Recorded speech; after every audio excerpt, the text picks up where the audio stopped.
Oui, bonjour, mesdames et messieurs, bonjour. Je m'appelle Maryse Duhamel, je suis de Martinique.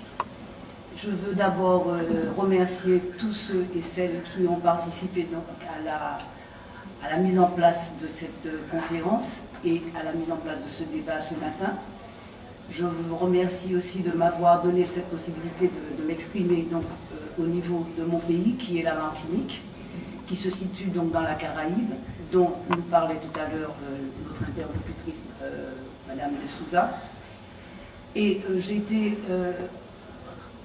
ça m'a beaucoup intéressé de voir qu'elle parlait avant moi, parce que ça me permettait de faire un peu le parallèle, puisque nous sommes à peu près de la même région.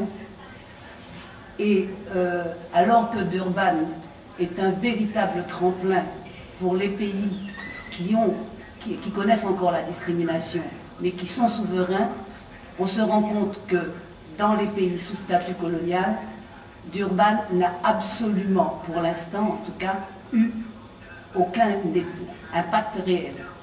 Et au lieu de parler de réduction des discriminations suite au plan de Durban, par rapport au statut colonial, on pourrait même parler d'augmentation des discriminations. Parce qu'au regard du plan d'action de Durban, le constat est affligeant dans les pays sous domination coloniale française. La situation des colonies françaises d'Amérique a cette particularité qui rappelle un peu celle de l'Afrique du Sud au temps de l'apartheid, c'est-à-dire qu'une infime minorité blanche impose sa loi et discrimine la population noire qui est majoritaire. Cette population blanche qui représente à peine 1% de la population de la Martinique, enfin de ces pays, est soutenue en fait de manière inconditionnelle par l'État français et même, on peut le dire, par l'Union européenne, qui pratique une politique assimilationniste et néocoloniale dont les conséquences se traduisent par une absence totale de pouvoir des instances locales dans la détermination des choix de développement de leur pays, et ceci à tous les niveaux. On comprend donc que dans ces conditions, le plan de Durban ne peut avoir absolument aucun effet. L'État français impose en effet à ces pays son système éducatif et culturel, système qui dénie l'existence même et l'histoire des populations afrodescendantes. C'est ainsi que dans les programmes scolaires, on ne trouve aucune mention de l'esclavage et de la traite négrière, alors que toutes les populations de ces pays sont issues de la traite négrière et de l'esclavage. On ne trouve aucune référence aux écrivains afro-descendants. C'est ainsi que Aimé Césaire, qui a été présent jusqu'à une certaine époque dans les programmes scolaires, a été retiré de ces programmes scolaires. Frantz Fanon n'en a jamais fait partie.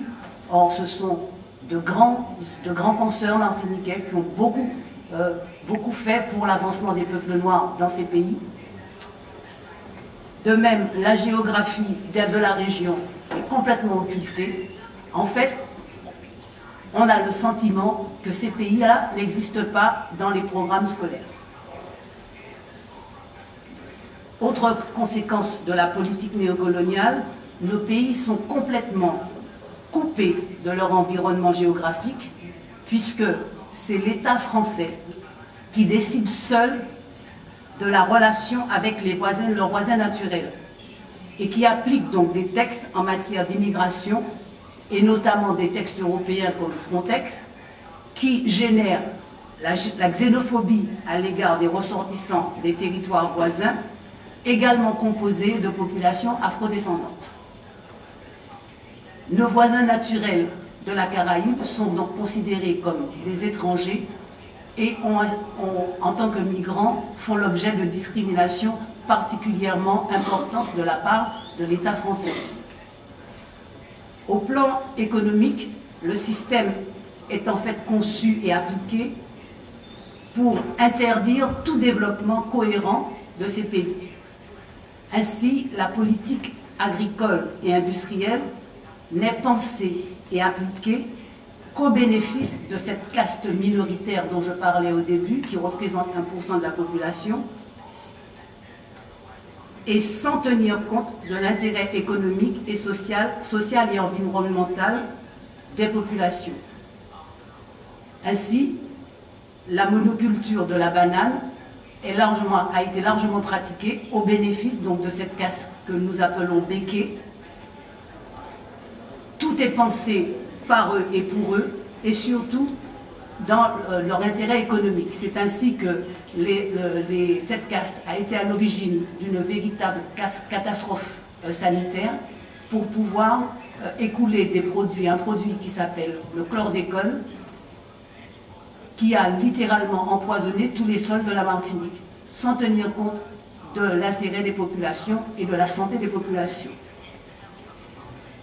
En matière économique, les afrodescendants sont délibérément exclus du circuit productif, notamment par le biais des banques qui font le jeu de l'État, en refusant le financement de tout projet d'entreprise émanant d'afrodescendants et qui souvent détournent ces projets, lorsqu'ils sont profitables, au profit des béquets ou des nouveaux colons qui sont les métropolitains, c'est-à-dire qui se font appeler les métropolitains, c'est-à-dire des Français de race blanche qui s'installent dans les colonies. Aujourd'hui, le constat est véritablement désolant, puisque vous aurez compris que l'application du plan d'action de Durban ne fait absolument pas partie des objectifs de l'État français. L'État français n'a aucun intérêt à réduire les inégalités et les discriminations dans ces colonies d'Amérique. C'est cette situation de négation des populations afrodescendantes qui a été à l'origine, au début de l'année 2009, d'un véritable soulèvement des populations qui sont restées longtemps silencieuses, mais qui se sont massivement soulevées en Martinique et en Guadeloupe, afin de crier leur souffrance et de revendiquer leur droit à l'existence et à la dignité humaine. On a entendu à cette occasion les Martiniquais et les Guadeloupéens chanter que le pays dans lequel ils étaient leur appartenait. Parce que c'est vrai qu'on a le sentiment que ces gens-là ne sont pas chez eux. Et que ce serait donc le colon qui serait chez lui et non pas les populations afrodescendantes. C'est vous dire l'ampleur de la discrimination. C'est vous dire aussi comment l'État français prend le contre-pied de Durban, puisque alors que juste après Durban, en 2001, la loi Taubira a enfin vu le jour pour reconnaître l'esclavage et la traite négrière comme crime contre l'humanité, quelques années après, l'État français tentait de faire passer une loi pour faire reconnaître l'effet positif de la colonisation. C'est-à-dire que l'État français essaie, chaque fois qu'une avancée est faite, essaie en fait de regagner du terrain.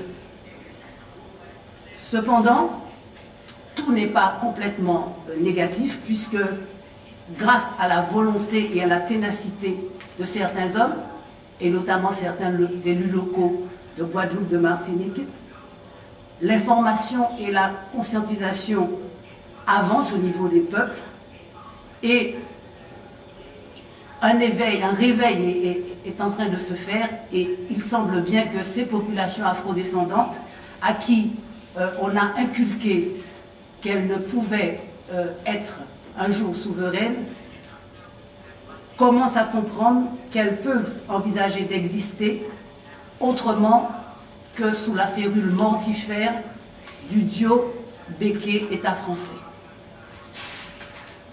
Durban permet à ceux qui luttent depuis des années pour libérer leur peuple, pour libérer les consciences de leur peuple, pour enlever les chaînes de l'esclavage des têtes de nos populations, d'établir des contacts importants.